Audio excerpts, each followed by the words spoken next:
അസ്സലാമലൈക്കും. ഇന്ന് ഞാനിവിടെ ഉണ്ടാക്കാൻ പോകുന്നത് സാധാരണ ഒരു ചിക്കൻ കറിയാണ്. അതിന് വേണ്ടത് എന്താ ഒരു കോഴി എടുത്തിട്ടുണ്ട്, വലിയ കോഴി.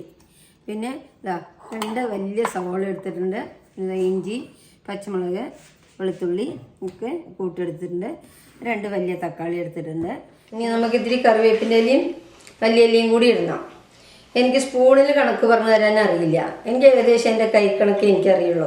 അങ്ങനെ ഞാൻ സാധാരണ ഉണ്ടാക്കല്. അപ്പോൾ ഇതൊക്കെ നോക്കി പഠിച്ചു വെച്ചോളൂ കേട്ടോ. അപ്പം ഇതിൽ ഇഞ്ചിയും പച്ചമുളകും ഇതെല്ലാം ഒന്ന് ചതച്ചിട്ട് വരാം. ഒന്ന് ജസ്റ്റ് ഒന്ന് ചതച്ചെടുത്താൽ മതി. നമുക്ക് ചെയ്തിട്ട് വരാം കേട്ടോ. ഇതാ ചതച്ചെടുത്തിട്ടുണ്ട് കേട്ടോ. ഇനി നമുക്ക് മസാലക്കൂട്ട് എടുക്കാം. എന്തൊക്കെയാണ് വേണ്ടതെന്ന് നോക്കാം. അപ്പം നമുക്കിനി മല്ലിപ്പൊടി ഇടാം കേട്ടോ. ഏകദേശം കണക്ക് എനിക്കറിയുള്ളൂ. ഇത് ഇത്ര ഇടാം. ഇത് ചിക്കൻ മസാലപ്പൊടി നമുക്ക് ഇത്ര മതി. ഇത് മതി. നമുക്ക് കുരുമുളക് പൊടി ഇടാം. കുരുമുളക് പൊടി കുറച്ച് മതി.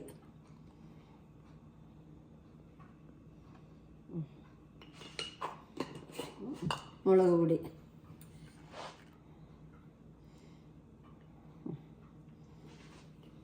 മഞ്ഞൾപ്പൊടി ഇടാം.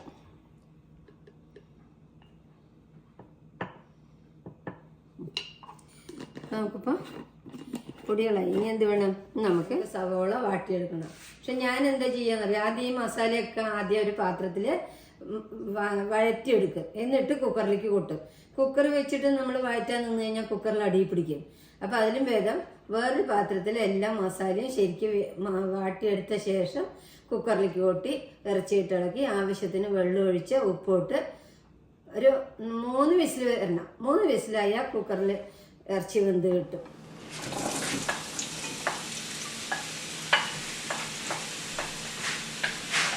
നമ്മൾ സവാള വാട്ടാനിട്ടു.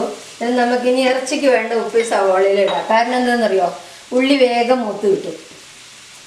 നമ്മൾ ഉപ്പിട്ടു കേട്ടോ. നമുക്ക് ഉള്ളി വാട്ടിയെടുക്കാം. അപ്പം നമുക്ക് നമ്മുടെ സവാള മൂപ്പായി. ഇനി നമുക്കതിലേക്ക് പച്ചമുളക് ചതച്ചത് ഇടാം കേട്ടോ.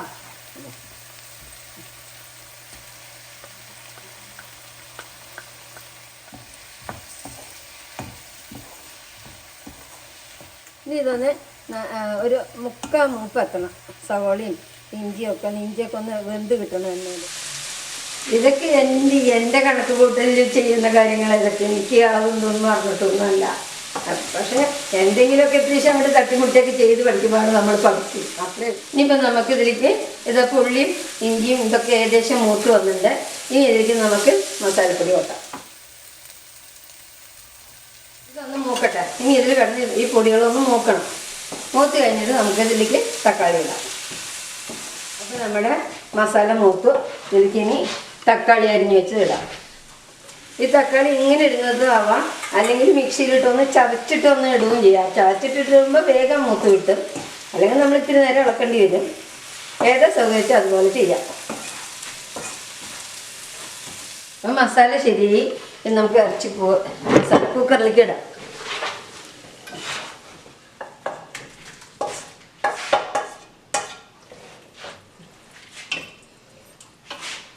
അപ്പം നമുക്ക് മസാല ശരിയായി. നമുക്കിതിലേക്ക് ഇറച്ചി കൊട്ടാം. ഇറച്ചി ഇടാം.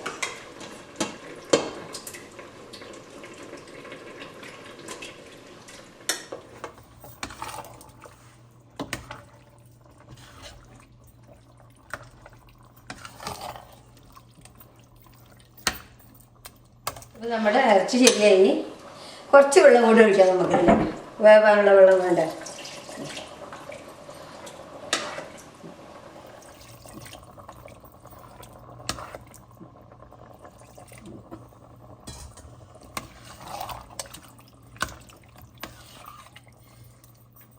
അപ്പം നമ്മുടെ ഇറച്ചി കറക്റ്റായി. ആവശ്യത്തിനുള്ള വെള്ളമുണ്ട്, മസാലയുണ്ട്, എല്ലാം ഉണ്ട്. നമ്മൾ അടുപ്പിട്ടു.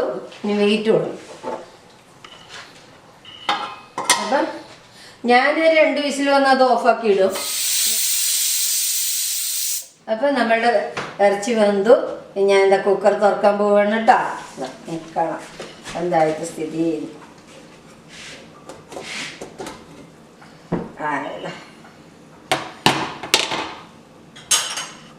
നമുക്കിതിലേക്ക് മല്ലിയില ഇടാം.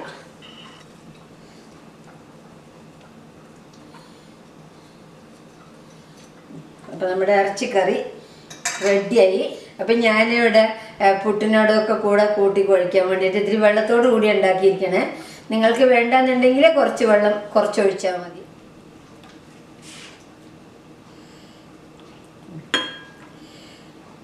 അപ്പോൾ നമ്മുടെ കറി ശരിയായി. അപ്പം ശരി, ഇപ്പം ഇന്നത്തെ ഈസി ചിക്കൻ കറി കണ്ടില്ലേ? ഇനി ഇതുപോലെ എളുപ്പം ചെയ്യാവുന്ന എന്തെങ്കിലും കറികളുമായിട്ട് ഞാൻ വരാട്ടോ. നമുക്ക് കാണാം. അസ്സലാമു അലൈക്കും.